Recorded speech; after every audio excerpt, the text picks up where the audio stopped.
नहीं है, इसको डिलीट कर दिया मैंने। अब चलते हैं पाथ फाइंडर टूल की तरफ। तो पाथ फाइंडर टूल को समझें कि ये कैसे काम करता है। लेट्स सपोज कि मेरे पास एक सर्कल है,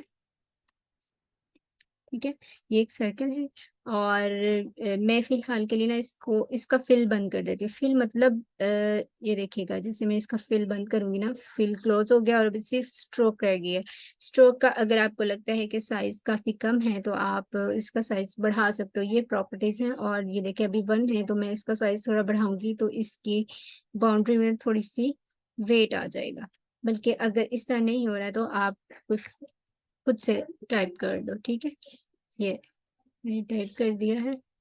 ये देखिए अब थोड़ा इसका वेट बढ़ गया है, आपको नजर आ रहा होगा। इसका कलर भी बल्कि ब्लैक कर लेते हैं ताकि ये और भी ज्यादा प्रोमिनेंट हो जाए, ठीक है। ब्लैक कलर कर लिया। अब मैं चाहती हूँ कि इस तरह का एक और सर्कल क्रिएट करूँ ना, ठीक है। तो ये एक सर्कल है, आपने इसकी कॉपी जनरेट करनी है। तो बताएं आप क्या करेंगे। शाबाश, आपने क्लास 10 की है, अभी आपको आइडिया हो गया होगा। बताएं, जितने स्टूडेंट्स मीटिंग में हैं, मैंने आप लोगों से क्वेश्चन किया है, देख लेते हैं जी कौन कौन है मीटिंग में। अस्का है, फातिमा है, मुस्कान, निम्रा और सोमा। मैम कंट्रोल सी से करेंगे इसको कॉपी और फिर कंट्रोल वी से इसको पेस्ट कर देंगे। हाँ, ये भी एक होता है, लेकिन मैंने आपको जो तरीका बताया ऐसे भी हो सकता है जैसे आपने कहा इसका। लेकिन अगर जी आप सेंटर में, ये देखें, सेंटर में रखकर ऑल्ट होल्ड करेंगी और इसको सर्कल को ड्रैग करेंगी तो आपके पास एक कॉपी आ जाएगी, ठीक है।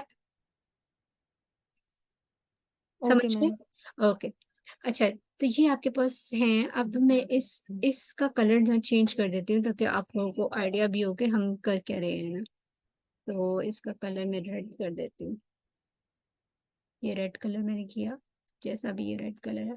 अच्छा, अभी मुझे ऐसा लग रहा है कि हो सकता है कि ये दोनों सर्कल मुझसे इक्वली अलाइन नहीं हुए। अगर आपको कभी ऐसा लगे कि ये अलाइन नहीं है, आपने इन दोनों को सिलेक्ट करना है और सिलेक्ट करने के बाद यह यहाँ देखें कि अलाइन की ऑप्शन मौजूद है। तो आप कैसे, ये आपसे पूछ रहे हैं कि कैसे अलाइन करना चाह रहे हो। मैं वर्टिकली बॉटम से करना चाह रही हूँ कि ये नीचे से दोनों अलाइन हो। तो ये इसको सॉफ्टवेयर की हेल्प से अलाइन कर देगा। अब इसमें कोई शक की गुंजाइश नहीं है कि ये अलाइन है या नहीं है, ठीक है। तो मैं आपको बता रही थी कि हमने आज जो टूल देखना है वो है path finder tool. Path finder tool है, 2 शेप्स ली हैं, इनकी मैं 4 कॉपीज लूंगी ताकि आप लोगों को ना सारे एक साथ ही सिखा दूँ। अब ये 2 हैं, ऑल्ट होल्ड किया, इसकी एक कॉपी ली है यहाँ पर, फिर एक और कॉपी ली है, फिर एक और कॉपी मुझे चाहिए थी। तो ये पूरा नहीं आ रहा, मैं कोशिश करूंगी कि ये ऊपर कर लूं, ठीक है। और साइज इनके काफी बड़े हो गए हैं शायद, ठीक है। तो इन सबको एक साथ सिलेक्ट करके इनका साइज में एक साथ ही छोटा कर लेती हूँ, ठीक है। शिफ्ट होल्ड करके थोड़ा सा ऊपर कर दे ऐसे, और इस तरह से। शिफ्ट होल्ड करने का बेनिफिट ये होता है कि आपके सर्कल की जो है ना वो फॉर्मेशन खराब नहीं होती। अब कंट्रोल 0 प्रेस कर लें और आप इसको एक साथ देख सकते हैं, ठीक है। मैं छोड़ रही हूँ। अब देखें कि जस्ट मैंने ये वाली शेप सिलेक्ट की है और यहाँ पाथ फाइंडर में मेरे पास 4 ऑप्शंस है। इनको जरा समझिए कि ये क्या करता है। पहला तो है, इस पर क्लिक कर रहे हैं तो ये बोल रहा है कंपाउंड द शेप। इसको देख के भी आइडिया हो रहा है कि ये शेप्स को कंपाउंड कर रहा है। ये क्या किया इसने कि 2 शेप्स को कंपाउंड कर दिया, जोड़ दिया, ठीक है। अब सेकंड वाली ऑप्शन देखें क्या करती है। सेकंड वाली ऑप्शन करती है फ्रंट वाली शेप को माइनस कर देगी ये, ठीक है। अब देखें ये जो फ्रंट वाली शेप थी वो माइनस हो गई है इसमें से। इस तरह से आप डिफरेंट शेप्स बनाने में पाथ फाइंडर बहुत हेल्पफुल रहता है। थर्ड ऑप्शन ये है कि इंटरसेक्ट कर देगा, मतलब जो इन दोनों का सेंटर वाला एरिया था ना, इंटरसेक्ट कर रहा था, बस वो ही रखा है। फोर्थ वाली चीज देखें कि ये इंटरसेक्ट वाला एरिया खत्म कर देगा और बाकी वाला एरिया आपके पास रह जाएगा, ठीक है। तो पाथ फाइंडर से आप इस तरह से शेप्स बना सकते हो डिफरेंट सी। अब अगर इसको देखा जाए तो ये ऑलमोस्ट एक एप्पल बन गया है, ऐसा ही है ना। तो इस तरह से आज की क्लास हमारी यहीं तक। बाकी का काम हम करेंगे हमारी लोगो डिजाइनिंग का।